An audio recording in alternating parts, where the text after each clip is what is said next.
आवाज़ पर रखा गया था, ये बात करते हैं उनसे। साहिल भाई, सबसे पहले तो आपका स्वागत है हमारे न्यूज़ चैनल नमस्कार सिटी में। बहुत बहुत धन्यवाद। नमस्कार सिटी आपका। तो साहिल भाई, जो आज का ये प्रोग्राम था नशा मुक्त उत्तराखंड, ये नाम दिया गया था इस प्रोग्राम को, इसके बारे में बताएं थोड़ा। देखो जी, नेशनल हेल्प एक कमेटी है, ये नशे के जागरूकता अभियान चला रही है। इस जागरूकता अभियान को लेकर आज महल्ला इस्लाम नगर पर मेरे आवास पर मीटिंग रखी गई, जिसमें इस्लाम नगर के लोगों ने बहुत बढ़ चढ़ कर हिस्सा लिया। हमारे ये चाहते हैं कि इस्लाम नगर से ये नशा बिल्कुल ख़त्म हो जाए जो नशा चल रहा है, क्योंकि युवाओं के अंदर नशा बहुत बुरी तरह फैल चुका है, जो हमारे लिए, समाज के लिए बहुत बुरी चीज़ है। तो अभी देखा गया कि पूरी टीम जो थी, एक आपने बताई समाज सेवी संस्था है वो, और पुलिस प्रशासन से भी कुछ लोग आए थे, क्या विचार रखे उन्होंने? भाई, पुलिस प्रशासन ने भी ये विचार रखे, कहने लगा अगर कहीं कोई शिकायत मिलती है, कोई नशा बेचने वाला हो या कोई भी हो, तुरंत हमें बताए, और बताने वाले का नाम भी गुप्त रखा जाएगा, बताने वाले कोई परेशानी नहीं होगी। पुलिस प्रशासन हमारा हर तरह सहयोग कर रहा है। पुलिस प्रशासन ये कह रहा है कि रात के 12 बजे भी अगर कोई नशा बेचता पकड़ा जाए या नशा करता हुआ पकड़ा जाए तो हमें रात को भी सूचित करें, हम तुरंत हाजिर हो गए। मतलब ड्यूटी का टाइम खत्म होने के बाद भी? हाँ, पुलिस प्रशासन ने कहा अगर ड्यूटी भी खत्म हो रही है आप हमें कॉल करें, हम हाजिर रहोगे बगैर ड्यूटी के, लेकिन नशे को उखाड़ फेंकना है यहाँ से, उत्तराखंड से। तो साहिल भाई, जैसे देखा जाता है नशे के मामले में इस्लाम नगर, बंदा रोड, माहीगरान, भारत नगर, ये मोहल्ला सबसे ऊपर आते हैं इस एरिया में। तो काफ़ी टाइम से तो नशा ख़त्म नहीं हुआ, तो इस मुहिम से क्या सोचते हैं आप, ये ख़त्म कर देंगे इस नशे को आप? देखो, इंशाल्लाह पूरी कोशिश रहोगी। हम ये चाहोगे कि बिल्कुल नशा ख़त्म हो जाए, और ये चाहोगे बिल्कुल बंधा रोड, भारत नगर या इस्लाम नगर में पूरी कोशिश ये रहोगी कि साल भर के अंदर हम मेहनत करेंगे, इस नशे को बिल्कुल उखाड़ के फेंकेंगे हम, यहाँ कोई भी नशे वाला रहने नहीं देंगे। और वो अभी हम सुन रहे थे कि पुलिस प्रशासन के लोग थे कुछ, वो बोल रहे थे कि जब लोग नशा करते हैं फिर वो जो कमाते हैं उसी में लगा देते हैं, फिर एक टाइम ऐसा आता है कि जो कमाया उन्होंने सब ख़त्म हो गया, उसके बाद वो अपने घर में चोरी करते हैं, और उसके बाद देखा जाए तो मोहल्ले पड़ोस में चोरी करते हैं। चोरी की वारदात काफ़ी ज़्यादा बढ़ गई इस मोहल्ले में, इस बारे में कुछ? देखो भाई, क्या नाम, जब आदमी नशा करेगा तो जब वो कुछ करने का नहीं, नशे के अंदर रहेगा तो फिर वो चोरी भी करेगा, अपने घर के अंदर भी करेगा, पड़ोस के अंदर भी करेगा। तो उसे तो सुधारना है कि घर भी चोरी ना हो और पड़ोस के अंदर भी चोरी ना हो, ना महल्ले के अंदर चोरी हो। तो ये चोरी होने का जो रीज़न है नशा है, सबसे मेन बात। सबसे बड़ा चीज़ नशा है, और कोई चोरी नहीं कर रहा, नशे के लिए आदमी चोरी कर रहा, नहीं तो कोई इतनी बड़ी चोरी हो नहीं रही बिल्कुल भी। और देखा गया अभी आपके, हम रास्ते से आए तो काफ़ी ज़्यादा गंदगी थी रोड पर भी, इसके बारे में कुछ?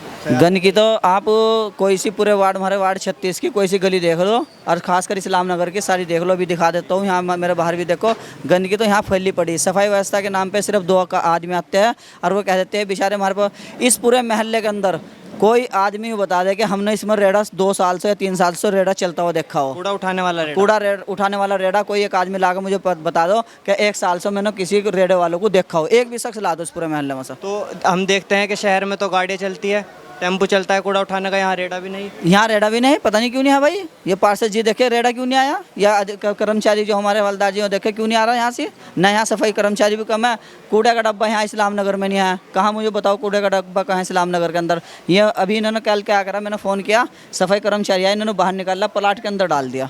अब जब रेडा नहीं होगा तो प्लाट में डाल देते हैं, गंदगी जू की तू रहती है, बारिश आता है फिर वो नाली में चला जाता है। ये वार्ड तो काफ़ी बड़ा माना जाता है, इसमें 2 ही कर्मचारी, सफाई कर्मचारी है? नहीं, हमारे महल्ले में 2 आ रहे हैं, बाकी ज़्यादा से ज़्यादा 5-6 पूरे वार्ड के अंदर, जबकि पूरे हमारे महल्ले के अंदर होना चाहिए 7-8 कर्मचारी।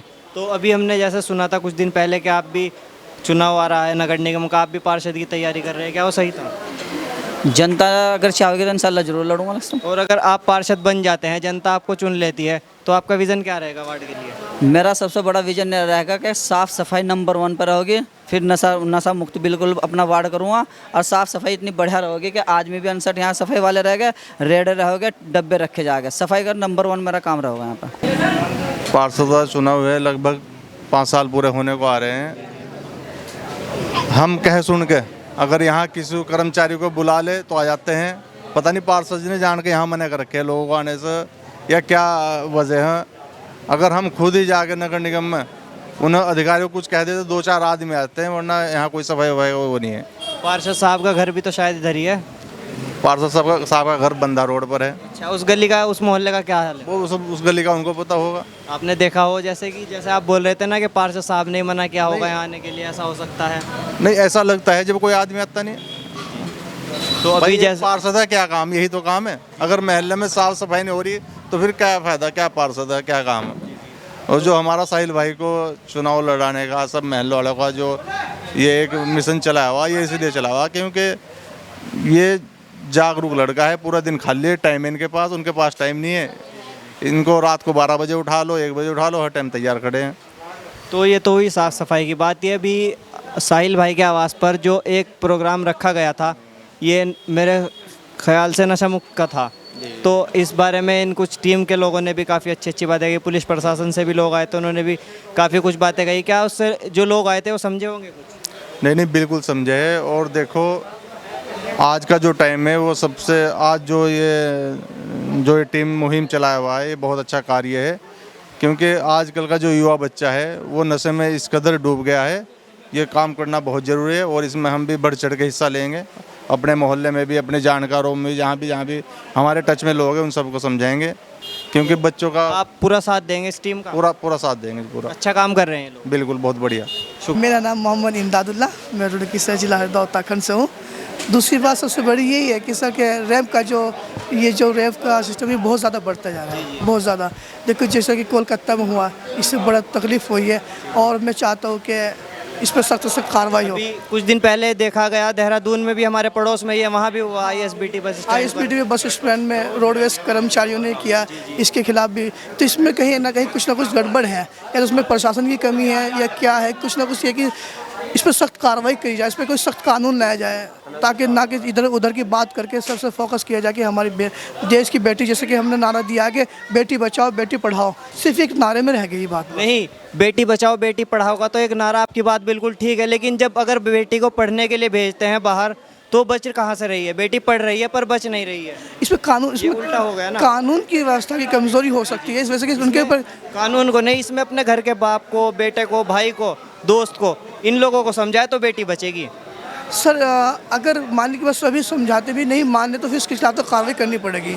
ये अब किसको नहीं पता गलत क्या है सही क्या है, पर ये नहीं मान रहे। क्यों नहीं मान रहे? उनको किसी चीज़ का खौफ नहीं है या उनको डर नहीं है किसी बात का, ये तो बेखौफ इसका काम कर रहे हैं। तो आप सरकार से सीधा सीधा ये अपील करना चाहते हैं कि इस पर सख्त से सख्त कानून बनाया जाए? सख्त कानून बन के और उन लोगों को सख्त कार्रवाई की जाए, उनके खिलाफ सख्त से सख्त जो भी हो सके उनके खिलाफ कार्रवाई की जाए। ये सबसे बड़ी बात है कि और किसी के लिए भी, कोई बेटी, देश की बेटी हमारी बेटी है, सब हमारी बहन है, उनके कोई भी धर्म की हो, किसी भी जात की हो, उनके खिलाफ सभी कार्रवाई हो, चाहे कोई भी हो। किसी धर्म को, जात को साइड में रखकर एक देश की बेटी के लिए आप आवाज़ उठाएं। हाँ, सबसे पहले धर्म, ये तो सब अपना निजी पर्सनल मामला है। देश की बेटी सबसे बड़ी बेटी है हमारे लिए, इसके खिलाफ कार्रवाई होनी चाहिए सभी। तो भी आपने देखा हमारे साथ मौजूद थे इन भाई के विचार। इन्होंने कहा कि कोई किसी भी धर्म की, किसी भी जाति की बेटी हो, वो सबसे पहले हमारे देश की बेटी है। तो हम यही अपील करना चाहेंगे सरकार से कि इन ऐसे लोगों पर सख्त से सख्त कानून बनाकर कार्रवाई की जाए। हमारे जो छोटे छोटे बच्चे हैं नशे में बिल्कुल लिप्त हो गए हैं और अपने शरीर का नाश कर रहे हैं।